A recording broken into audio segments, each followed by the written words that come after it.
MIDC police स्टेशनकडील नेमणुकीस असलेले police Naik Pradeep Chaudhari यांना गोपनीय बातमी मिळाली होती की एक इसम हा मेहरून बगीचा परिसरात गांजा ताब्यात बाळगून विक्री करण्याच्या उद्देशानं मोटरसायकलवर फिरत आहे।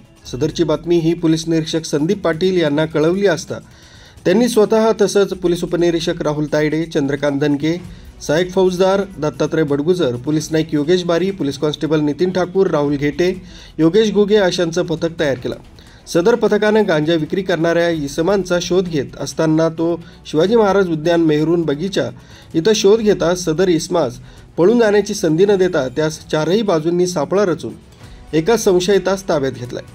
त्यांच्याजवळ एक गांजा भरलेली गोणी मिळून आल्यानं पोलीस निरीक्षक संदीप भटू पाटील यांनी शासकीय पंच, फोटोग्राफर, वजन काटाधारक, फॉरेन्सिक व्हॅन यांना घटनास्थळी पाचारण करून संशयित मुकेश विष्णू अभंगे वय 43 वर्ष राहणार कंजरवाडा तांबापूर जळगाव याच्या ताब्यातून 9 किलो 522 ग्रॅम गांजा आणि होंडा युनिकॉर्न मोटरसायकल असा एकूण 1,07,132 रुपयाचा मुद्देमाल हस्तगत केला।